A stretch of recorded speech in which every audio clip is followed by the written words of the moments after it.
അപ്പം നമുക്കിന്ന് ഉച്ചക്കത്തേന് പാവയ്ക്കത്തീരുണ്ടാക്കാം. 2-3 ദിവസമായി വാങ്ങിച്ച് പാവയ്ക്ക ഇനിയും കിടന്നാൽ അഴുക്കായിപ്പോവും. അപ്പോൾ അതുകൊണ്ട് പാവയ്ക്കത്തീര അതിന് വേണ്ട സാധനങ്ങൾ ഞാൻ എൻ്റേതായിട്ടുള്ള രീതിക്കാണ് വെക്കുന്നത്. ഇതല്ല വേറെ രീതിക്ക് വെക്കുന്നവർ കാണും.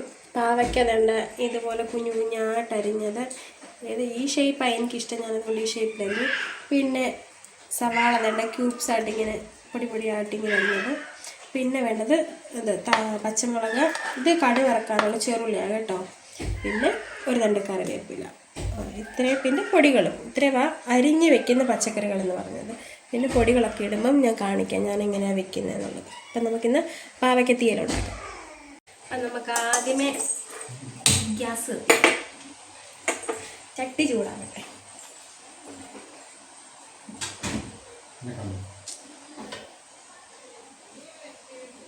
നമുക്ക് എണ്ണ, ഒത്തിരി എണ്ണ വേണ്ട കേട്ടോ, കുറച്ച്. ഞാൻ ഇതിനകത്ത് തന്നെ കടുക് വറക്കുന്നത്, പ്രത്യേകിച്ച് സെപ്പറേറ്റിന് കടുക് വറക്കുന്നില്ല. അപ്പോൾ ഇതിനകത്ത് തന്നെ കടുക് വറുത്ത് വഴറ്റി വയ്ക്കുക. എണ്ണ ചൂടായി വരുമ്പം കടുക് കുറച്ച് മതി, വളരെ കുറച്ച് കടുക്. പിന്നെന്താ വേണ്ടേ, അതിനിടയ്ക്ക് ഒരു കാര്യം പറയട്ടെ. വേണ്ട ഇത് തേങ്ങ, ഇത് ഞാൻ ചെറുതായിട്ട് ക്രഷ് ചെയ്ത് എടുത്തതാണ്. ഇതാകുമ്പം നമ്മൾ വറക്കുമ്പോൾ പെട്ടെന്ന് വറുത്ത് കിട്ടും. ടിപ്പ് കൊച്ചുള്ളി,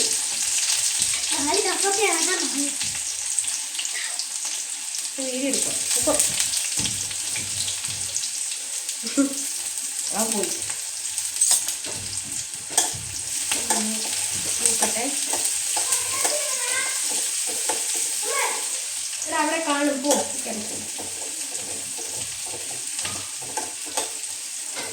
ഇതാ ഇവിടെ നമ്മൾ വീഡിയോ എടുക്കുമ്പോൾ ഇങ്ങനെ സംസാരിക്കാൻ പറ്റാത്തത്.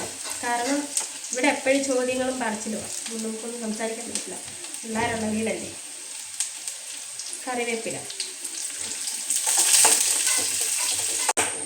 അത്യാവശ്യം ഉള്ളി മൂത്ത് വന്നിട്ടുണ്ട്. ചെറിയൊരു ബ്രൗൺ ഷെയ്ഡ്, അതാണ് അതിൻ്റെ കണക്ക്. ഇതൊന്നും ആർക്ക് പറയേണ്ട കാര്യമില്ല. പിന്നെ ഞാൻ എൻ്റെ ചാനലിൽ വീഡിയോ ഇടണ്ടേ, വീഡിയോ കേട്ടോ. അപ്പം എന്താ, ഉള്ളി മൂത്തിട്ടുണ്ട്. ഇനി പാവയ്ക്ക,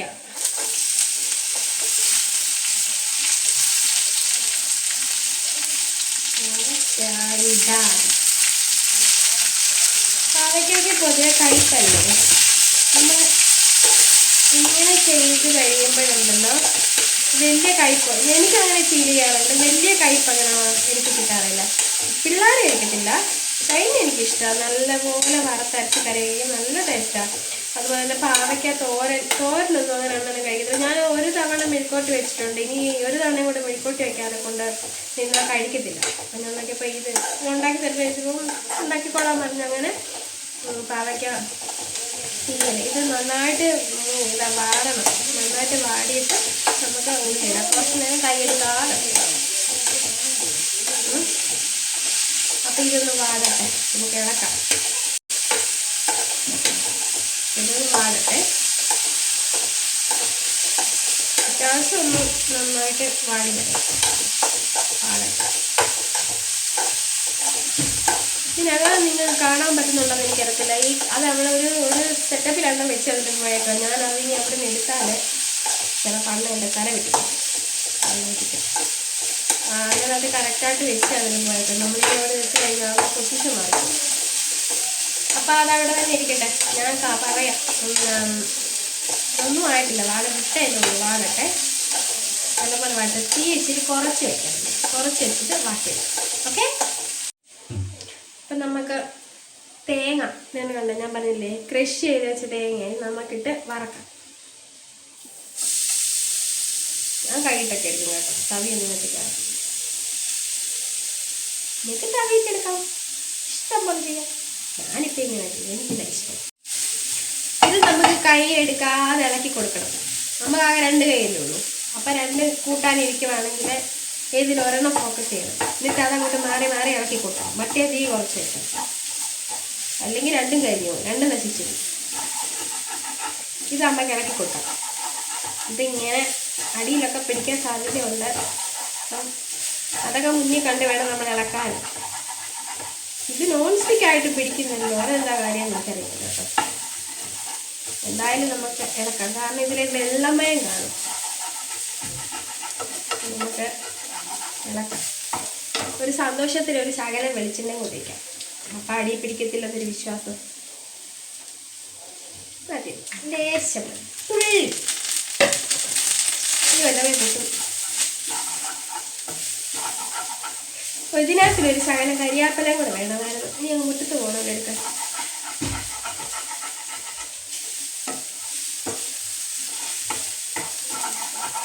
ഇതൊന്ന് ബ്രൗൺ ഷെയ്ഡാവട്ടെ. ഇത് നല്ലപോലെ ആവണം, എന്ന് പറഞ്ഞാൽ കരിഞ്ഞ പോലെ കേട്ടോ.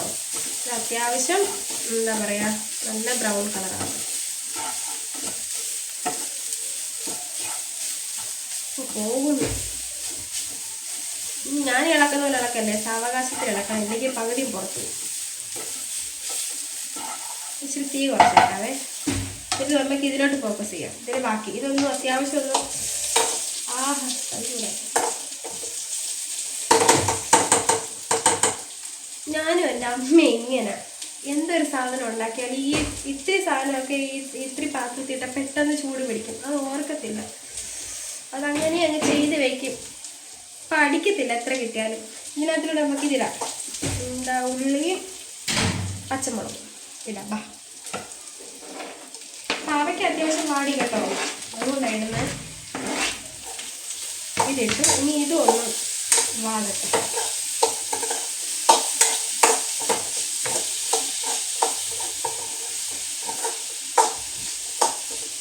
എനിക്ക് ഏറ്റവും ഇഷ്ടമുള്ള പരിപാടി എന്താണെന്നറിയാമോ? ഭയങ്കര ഇഷ്ടമാണ്. പാളിപ്പോകാറുമുണ്ട്, സൂപ്പറാകാറുണ്ട്. പണ്ടും ഇപ്പോഴും അല്ല എണ്ണ നല്ലതല്ലേ അമ്മ ഞാൻ ഉണ്ടാക്കുന്നതൊക്കെ? എനിക്ക് പറയുന്നില്ല കേട്ടോ, അങ്ങനെയുള്ളതാണ്. ഓ അങ്ങനെ എൻ്റെ രീതി, എൻ്റെ ഇഷ്ടങ്ങൾക്ക്, എൻ്റെ രുചിക്കും നല്ലതായിട്ട് തന്നെ ഞാൻ ഉണ്ടാക്കുന്നത്. അതെ അതെ അതെ, നല്ലതിൽ ഞാൻ നല്ലതുണ്ടാക്കും. അതെനിക്കൊരു പ്രൗഡാണ്. ഇതെല്ലാം ഞാൻ എന്നെ കെട്ടിക്കഴിഞ്ഞാൽ ഇതെല്ലാം പഠിച്ചതിന് കൂടെ ഞാൻ അത് അഭിമാനപ്പെട്ട പിള്ളേർക്കെല്ലാം അങ്ങനെ, പെണ്ണുങ്ങളെല്ലാം അങ്ങനെ. സ്വന്തം വീട്ടിൽ ആരും ഞാൻ പറയാലോ, എൻ്റെ വീട്ടിൽ ആദ്യം അതിൻ്റെ മീൻ കറി വെക്കുന്നത് ഞാനല്ലേ പഠിപ്പിച്ചത്, ചിക്കൻ കറി വെക്കുന്നത് ഞാനല്ലേ പഠിപ്പിച്ചത്.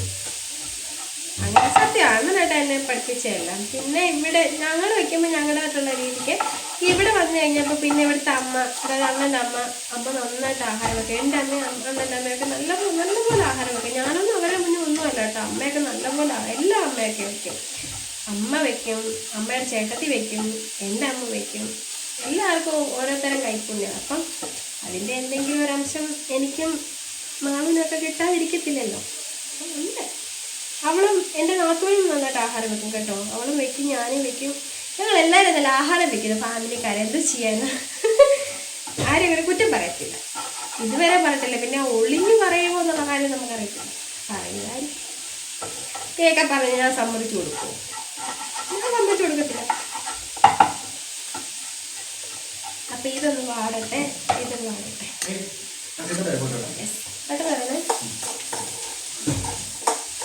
എന്താ പറയുക, ഞാനിങ്ങനെ വീഡിയോ എടുത്തിട്ടേ ഇല്ല. പക്ഷേ എനിക്ക് ഇങ്ങനെ വീഡിയോ എടുക്കുന്നതാണ് ഇഷ്ടം. ഇവിടെ ഇപ്പം അണ്ണനുള്ളത് കൊണ്ടാണ് ഇങ്ങനെ എടുക്കാനെ കൊണ്ടുള്ളൊരു സാഹചര്യമുണ്ട്. അല്ലെങ്കിൽ ഞാൻ കുഞ്ഞുങ്ങളെ വെച്ചോണ്ട് എനിക്ക് പറ്റത്തില്ല. ഞാൻ എവിടെയെങ്കിലും ഈ ട്രൈപോഡ് വെച്ചിട്ട് അങ്ങനെ വീഡിയോ എടുക്കുക, അങ്ങനെയാണ് ഞാൻ പൊതുവെ അങ്ങനെ എടുക്കുന്നത്. പക്ഷേ എനിക്കിതാണ് ഇഷ്ടം. അങ്ങനെ ഞാൻ ഒത്തിരി സംസാരിക്കാൻ ഇഷ്ടപ്പെടുന്ന ഒരു വ്യക്തിയാണ്. അപ്പം ഇങ്ങനെ വീഡിയോ എടുത്ത് സംസാരിച്ചുകൊണ്ട് വീഡിയോ എടുക്കാനാണ് എനിക്ക് പൊതുവെ ഇഷ്ടം. പക്ഷെ സാഹചര്യങ്ങൾ നമ്മൾ അനുവദിക്കത്തില്ല. അപ്പോൾ ഇനി വീഡിയോയ്ക്കൊപ്പം തന്നെ സൗണ്ട് തരാൻ പറ്റത്തില്ല. പുറത്ത് നല്ല മഴ നടക്കുക, അതാ ഞാൻ കഥ അടച്ചത് കേട്ടോ. ഭയങ്കര മഴയായിരുന്നു.